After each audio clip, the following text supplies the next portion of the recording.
온갖 전국을 다 함께 헤쳐나오니 두 내부자들 오늘도 더불어민주당 안민석 의원 나오셨습니다.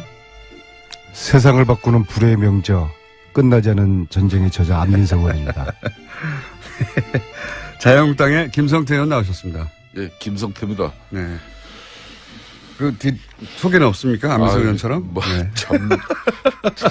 불멸의 철새 김성태입니다. 이런 거 없습니까? 뭐, 저렇게 안민석 의원처럼 저렇게 참 살기도 쉽지 않은 건데 참 대단한. 김성태 의원님은 제가 업어드리고 싶어요. 왜요? 최순실 재산 몰수하려고 특별법 추진하는 여야 초당제 의원모임을 만들었는데요. 예. 자유한국당은 딱 한 분만 참여했는데요. 그분이 바로 제 앞에 앉아 계시는 김자, 성자, 태자, 김성태 의원님입니다. 최순실 존경합니다. 특별법에 동참한 유일한 야당 의원입니까? 아니 자유한국당 유일한 자유한국당 의원. 네네네. 왜 그러셨습니까? 소신의 정치인. 소신의 정치인. 아직은 거기까지는 가기 힘든 것 같습니다. 큰 철새 한번 하셨기 때문에. 예. 참, 김어준 공장장 참, 내가 방송 잘하려고 마음 먹고 오는데도 참 당신 초치는 거 보면 하여튼 이 방송 진행자 맞는지 참 어려워요. 있는 그대로 얘기하죠. 뭐 사실상 안민석 의원 앞에 계십니다만은 안민석 의원이 추구하는 최순실 이 재산 추적을 통한 이걸 국고 환수하는 부분 적극적으로 공감하고 동의합니다. 또 저는 거기에다 더 붙인 게 있어요. 사실상 이 나라를 거들내고 또 어떻게 보면은 이 보수 정치를 뿌리채 뽑아버린 그런 장본인입니다. 그렇기 때문에 두 번 다시 대한민국의 이런 불행한 역사를 종식시키기 위해서라도 무능하고 탐욕에 찬 세력들이 한마디로 국가 권력을 사유화해서 불을 치부했다 그러면은 그는 끝까지 추적해서라도 그는 발본 시행을 해야 되는 거죠. 그런 교훈을 우리가 안민석 의원이 추진하는 최순실 재산 몰수에 관한 내용은 그런 차원에서 저는 참석입니다. 그런데 자유한국당 왜 가셨어요? 제가 하는 일은 자유한국당 의원님들은 무조건 색안경을 끼고 보는 경향이 없지 않아 있어요. 그렇죠? 그건 사실이죠. 없지 않아 있는 왜 그래요? 사실상 안민석 의원이 지금 우리는 정권을 내놓았고 대한민국 헌정사의 초유의 탄핵 대통령 내놓지는 않았죠. 뺏긴 거죠. 내놓고 싶지 않았는데. 참 언제까지. 저는 이 법이 보수, 진보, 여야 그런 진영의 관점에서 볼 수 있는 법이 아니고요. 대한민국의 이 법은 정의를 바로 세우고 부정부패를 척결하는 법이기 때문에 자유한국당 의원님들이 그런 오해를 하지 말았었으면 좋겠어요. 그렇습니다. 그래서 제가 좀 말씀을 덧붙인다면은 이게 이제 이참에 지난 대선 공간에서 비록 나온 이야기지만은 분명히 더불어민주당의 핵심 정권의 지금 현재 가장 중심 인물인 그런 인사들이 보수 계멸론을 들고 나왔단 말이에요. 20년 안에 이제 보수 완전 계멸시켜버리자. 아니 보수가 존재하지 않고 어떻게 진보가 있습니까? 그러니까. 서로가 그러니까 안민석 의원처럼 견제하면서 진보와 보수가 고루 날개짓을 하면서 균형 있는 세상을 만들어내는 게 그게 우리 정치인들이 추구해야 될. 그런데 김성태 가장 의원처럼 큰 가치예요. 건강한 합리적인 보수 그런 노력을 김성태 의원님은 하시거든요. 그런데 보수 스스로가 자기들은 불의한 세력이고 부패한 세력이라고 딱 프레임에 갇혀 있으면은 정말 개별을 당할 수밖에 없는 것이죠. 특히 최순실 재산은 국민들 재산이고 국민들의 피와 땀이거든요. 왜냐하면 이게 채태민 거였으니까. 그죠? 그런 차원에서 대한민국 그 전에 이제 박정희 대통령과 관련이 그거는 이제 조사를 해봐야 되는데요. 그러니까 제가 이제 그 대한민국의 부분을 좀 전에 이야기하다가 이제 좀 막혔는데 최순실 국정농단과 최순실 일가의 재산 부정 축제가 이번에 국정조사 특위라든지 특검 과정에서 만천하에 알려졌어요. 그렇다면은 이런 온당하지 못한 그런 쉽게 말하면 불을 치닫은 부분에 대해서는 분명히 우리 세상이 우리 사회가 바로 잡아야죠. 그렇지만은 이걸 입법화하기까지는 상당히 넘어야 될 산이 아주 큽니다. 우리 안민석 의원 잘 아시다시피. 그동안 뭐 공청회에서도 지적은 됐습니다만은 이 헌법상 평등 원칙에 그 어긋나는 그런 소급 입법 문제라든지 또 형법상의 이 명확성의 원칙 뭐 이런 부분들이 저촉될 수 있는 그런 개념들의 명확한 규정 같은 문제를 해결하지 않으면 상당히 어려운 부분이 있어요. 안민석 의원이 이 법을 친일 그 재산 환수법을 뭐 상당히 많이 그 인용한 거 아닙니까? 적용하고죠. 그렇다면은 이 친일 재산 환수법이 이게 소급 입법이거든요. 그러니까 역사적으로 이걸 이례적인 그 공동체적인 가업이라는 점에서 합헌성을 인정받았어요. 그렇듯이 뭐 이 지금 현재 최순실 재산 환수 특별법도 뭐 그런 법안 성안에 심혈을 기울이고 있는 만큼 뭐 저는 잘 되라고 봅니다. 우려하시는 바는 알겠는데 사실 이 법은 제가 법률가가 아니기 때문에 대한민국 최고의 법률가로부터 초안 작성을 제가 부탁을 드려서 또 사찰에 걸친 공청회를 그친 나름대로 완성도를 높인 법이고요. 그럼에도 불구하고 이 법의 통과 가능성은 굉장히 가능성이 좀 현재 단계에서는 낮다고 봅니다. 그래서 제가 전국 다니면서 국민들에게 이 법 제정의 필요성을 몇 명이 부족하죠? 이유고요. 몇 명이 부족합니까? 아니 지금 초당 모임은 25명으로 구성됐고요. 그래서 초당 모임이 중심이 돼가지고 다음 주에 그 의원들 발의 동의서를 받는데요. 한 150명을 목표로 하는데 뭐 몇 명이 되든 간에 그 명단을 국민들이 원하시면은 제가 좀 결단을 해서라도 공개 언론에 뭐 결단까지 필요합니까? 왜냐하면 동료 의원들에 관련된 문제이기 때문에 어쨌거나 이 최순실 재산 몰수 특별법을 이런저런 이유로 만약에 반대한다면 이것은 최순실 재산 몰수를 반대하는 것이거든요. 그래서 국민들의 관심 또 국회에 또 승원이 있기를 바라겠습니다. 그러니까 안민석 의원님이 이 최순실 재산 환수 왜 이렇게 조용조용히 특별법이 말씀하시죠? 성공하기 위해서는 네. 절대 정치적인 정쟁을 야기하는 어떤 그런 정치 수단으로 가져가서는 안 된다는 거예요. 명심하겠습니다.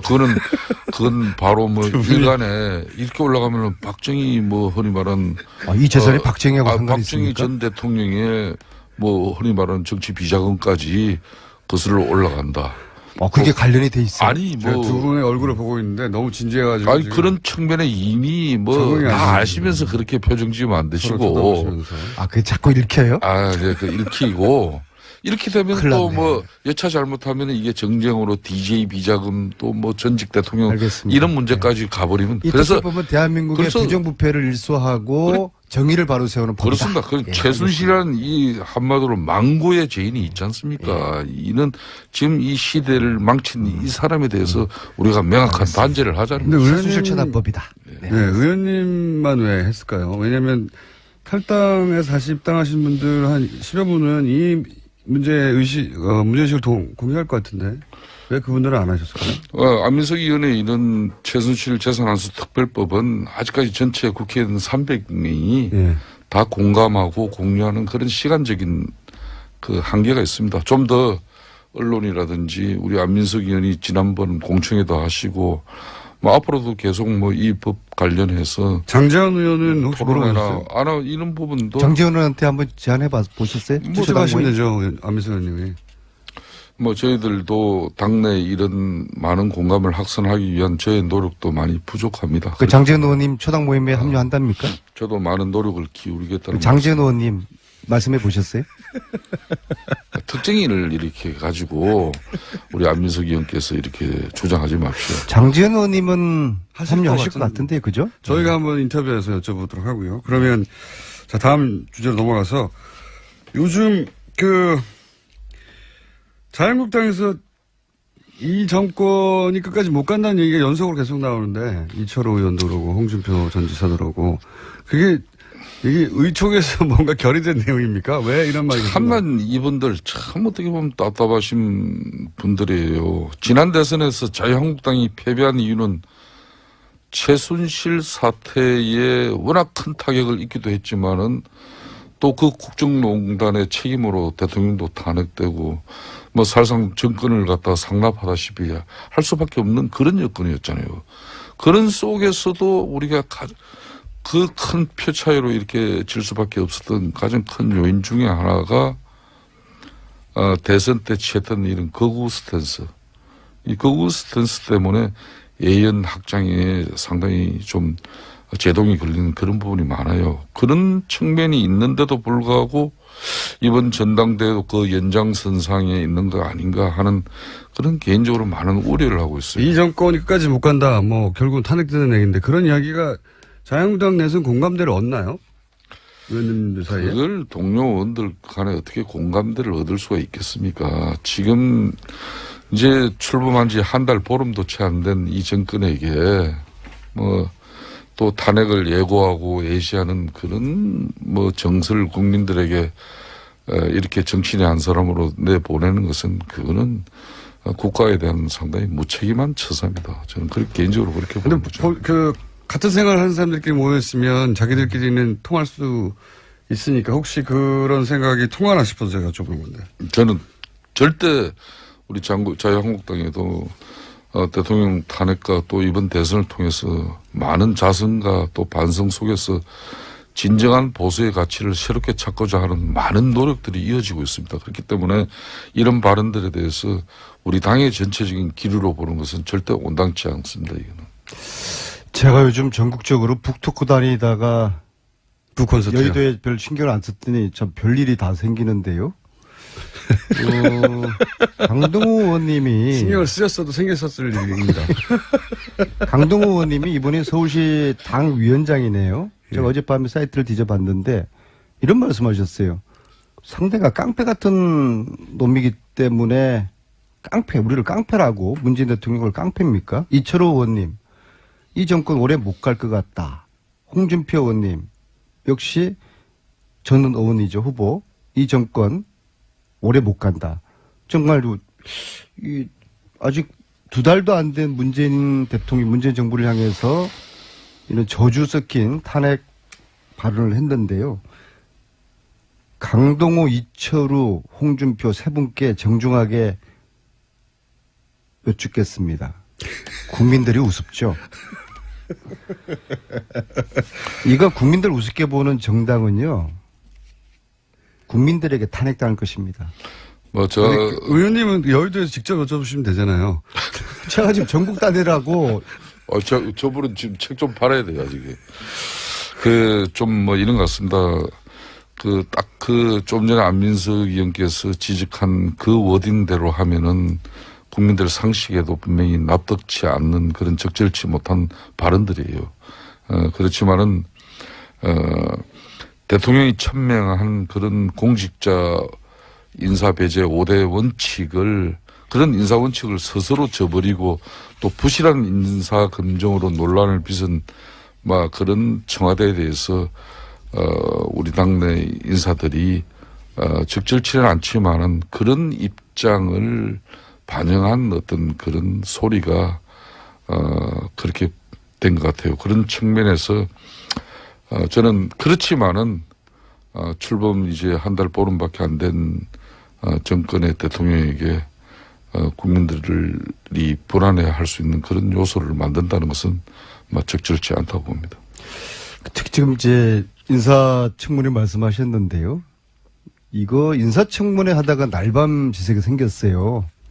지금 전체 17명이 인사청문 대상인데요. 아직도 9이 남아 있습니다. 아직도 절반도 못 왔고요. 참 국정농단으로 인해 가지고 국정에 공백이 지금 생긴 거 아닙니까? 이 국정 공백의 책임, 1차적인 책임이 자유한국당에게 있는 거거든요. 그러면 이번에 인사청문회만큼은 이 공백을 줄이기 위해서 좀 통 크게 함께 협력해서 통과를 조속히 시켜서 국정을 안정시키자라는 자세를 가지는 것이 야당, 특히 자유한국당, 바른정당 이 국민들이 그래도 인정할 수 있는 그런 정치적인 판단과 행위거든요. 그런데도 왜 이렇게 국정 공백을 오래 가도록 인사 정국을 오래 끌까? 제가 지난주 그랬지 않습니까? 이 절박한 야당 내에 그런 상황이 있기 때문에 인사청문회 정국을 오래 어쩌면은 뭐 장마철까지 끌고 싶어 할 겁니다. 저는 이제 자유한국당은 제1야당입니다. 과거의 민주당의 그 잘못된 악습이나 폐단, 폐습은 절대 배제해야 된다고 봅니다. 우리 좀 전에 안민석 의원이 저는 얘기하니까 우리 공장장이 듣기도 조금은 뭐 생소하고 조금 좀 약간은 좀 똑같이 하고 있잖아요. 똑같이 혹은 조금 더. 아니 지금 그래서 제가 국정 공백의 책임이 자유한국당에 있는데 본인들이 이거 빨리 메워줘야죠. 우리도 이런 걸 참 어디서 배웠겠습니까? 어디서? 그냥 막 그거는 이런 거는 배워서는 안 된다고 보는데. 민주당에서 배워서 한다는 거 아니고. 아니 저희들이 과거에 국정 공백을 초래한 그런 사태가 있었습니까? 이건 초유의 사태예요. 제가 초유의 안민석 사태. 의원께 제안을 인사청문을 길게 끌고 그런 얘기를 안민석 하시는 의원께 거예요. 제안을 드리겠습니다. 끝나지 않은 전쟁의 북콘서트 좀 중단하고 또 끝나지 않은 전쟁의 뭐 영화 준비도 조금 시간을 줄여서라도 청와대 인사검증팀에 파견 지원을 나가셔가지고 그 최순실 이런 뭐 국정농단에 대한 그 추적 정신으로 대통령 지금 현재 인사 지금 현재 추천하는 인사들에 대해서 좀 송곳 같은 사전 검증을 좀 해주세요. 아마 안민석 의원이 사전 검증을 통해 가지고 대통령께서 발표하시는 그런 강요라면은 절대 국회 청문회에서 뭐 이런 솔깃한 표정으로 지금. 아니, 절대 이 문제 안 걸려요. 5대 인사 원칙 중에서 청와대에서 안 물어보죠, 근데. 탈탈 틀어도 예. 걸리지 않을 딱 한 사람이 있다고 어떤 기자가 그러더라고요. 누군데요? 뭐 제가 굳이 제 입으로 이야기하지 않겠습니다. 의원님 스스로를 말씀하시는 겁니까? 제 입으로 이야기할 수는 없고요. 왜냐하면 저는 최순실이가 저를 검증하지 않았습니까? 15년에 안민석 탈탈 틀어라, 안민석 뒷조사해라. 5개 아니라 50개도 제가 다 빠져나갔거든요. 그런데 어제 아까 저 북토크 말씀하셨으니까 어제 북토크에서 노성일 부장이 스페셜 게스트로 나와서 어제 안산사 했거든요. 또 재장사 시작을. 유족을 위로하는 의미에서 노래를 하나 불렀어요. 광야에서. 그랬더니 청중에서 야 여기가 노래방이야 하면서 과음을 지르면서 여기저기서 막 동조를 하더라고요. 제 북토크를 방해하는 세력들이 조직적으로 준동하고 있다. 엄벌을 할 것이다. 경고합니다. 다른 출판사에서요? 정권 출범 초기에 첫인상은 상당히 중요합니다. 인사검증 잘해야죠. 그렇기 때문에 안민석 의원 같은 분이 청와대 대통령께 좀 직언이 필요한 시기예요. 연락이 안 되시고요. 지금 연락이 안 되더라도 돼야죠. 저분이 제가 알기로는 이번에 대통령 아마 다음 주 미국 방문하는데 한미 정상회담에 그리고 국가보안 문제를 대통령 아마 민주당의 아직 결정되지 않았어요. 수행 인사 중에 만일 안민석 의원 같은 사람 안 데려가면은 문재인 대통령 정말 영어도 잘 안 되시고 영어는 미국에서 박사학위까지 하신 분인데 왜 영어가 안 됩니까? 조국 민정수석이 저를 민정수석 특별 보좌관으로 채용해 주십시오. 아니 그러니까 안민석 의원님, 열심히 뒷받침해서 송곳 같은 그래서 내가 지금 왜 직언이 필요하면요. 그 문정인 특보 같으신 분들 지금 한미 정상회담 앞두고 미국 가서 물론 학술 뭐 자기는 연구단체의 자격으로 갔다고 했지만은 그 적절치 못한 발언으로 얼마나 한미 동맹이 지금 위험해지고 또 대통령이 한미 간의 정상회담에 사전에 이게 얼마나 장애 요인이 되고 있습니까? 이런 분들 본인이 그냥 학자의 입장으로 갔다 오면 특보 그냥 날려버려야 돼요. 정유라가 또 풀려났어요? 갑자기 웬 정유라예요? 왜냐면 문재인 특보 발언에 관해서 공부가 지금 안 돼 있어요. 그리고 장관들 제대로 본인 송영무 지금 현재 국방부 장관 같은 경우도 그분이 해군 참모총장 시절에 그 부적합한 행동들에 대해서 요 근래 계속 언론에서 지금 부적격자의 인상을 지울 수 없는 그런 기사가 나오고 있잖아요. 그러면 안민석 의원께서 이런 분 더 이상 논쟁 끌지 말도록 자진 사퇴하도록 입장을 청와대가 가질 수 있도록 조국 수석에게 전달해 주세요. 사법부는 정유라를 잔챙이로 보는 것 같아요. 정유라는 영린이고 핵심인데 왜 정유라를 이렇게 풀어줘서 국민들 화병을 또 도지게 만들죠? 어떨도사는 어떻게 생각하세요? 글쎄요, 저도 공장장. 영장 기각에 유감이 많습니다. 예. 이거 완전 정유라 봐주기 아닙니까? 그렇게까지는 모르겠으나 적어도 구속해야 될 여러 가지 필요가 있죠. 아니 예. 대통령을 초등학교 이후에 한 번도 못 봤다고 해놓고서 최근에 대통령하고 또 전화했다는 게 드러나지 않았습니까? 여기 대해서 어떻게 생각하세요? 그러니까 영화 이 타짜에 나오는 어떨도사 공장장에게 물은 거예요. 제가 개인적으로 한국 영화 중에 좀 진짜 재밌어서 두 번 본 영화가 그 타짜라는 영화가 있어요. 두 번씩이나. 예, 예. 그 주인공 조성우 씨가 대사 중에 이런 말을 해요. 어차피 내가 아는 사람들은 다 다치거나 죽었다. 이건 안민석 의원도 이런 말을 자주 하는 편인데 정작 이 영화배우 조성우 씨한테는 이 영화가 해피엔딩으로 끝납니다. 물론 구속영장 이 기각이 죄가 없다는 것은 아니지만은 이 최순실 국정농단 사태에서 정유라에게는 어떻게 보면 그런 해피엔딩으로 되지 않을까 하는 그런 우려로. 그 의원님도 영장 기각에 대해서 불만이 있으시군요. 그렇죠. 이 부분은 아니 말로 지금까지 애국에서 대한민국으로 강제 송환된 이 중범죄 혐의자 중에서 구속되지 않은 피의자가 역대로 없었다는 것입니다. 이게 좀 이상한 상황이에요. 이번에 정유라를 영장 기각시킨 그 판사가 우병우를 기각시킨 그분이고 또 고영태를 구속시켰던 판사더라고요. 저 뉴스공장에서 다 다룬 이야기입니다. 아, 그럼 네. 자, 그건 아세요? 지금 우병우 재판장이 누군지 아세요? 모릅니다. 지난번에 우리 3월 달, 제 기억 3월 20일 날로 기억되는데요. 3월 16일 날로 기억되는데 이 자리에서 우리가 이재용 부회장의 주심 판사가 최순실 후견인이었다. 부장판사의 네, 장인이 장인이. 예. 최순실의 후견인이었다라고 해서 이게 그분이 공정한 재판이 의심스럽다라고 했더니 하루 만에 그 주심판사 바뀌었지 않습니까? 예. 근데 그 분이 지금 우병우 재판을 맡고 있어요. 아, 그래요? 아이고 참 미치겠어요. 이게 어허. 우연의 일치입니까?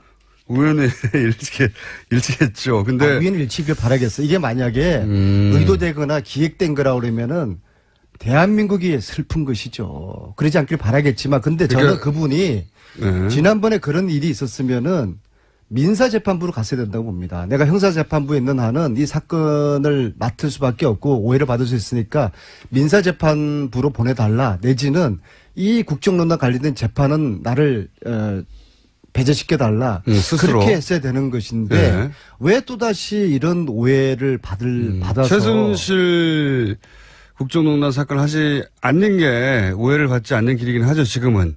그 상식 예. 제가 아는 판사들한테 물어봤어요. 그러면 자기들은 이런 재판 안 맞는다. 민사재판부로 갈 것이다. 스스로 안 그것이 맞는다고 할 수 수리다. 있는데 예, 제도가 있는 걸로 여러 판사님들한테 아는데. 그렇게 이야기를 들었어요.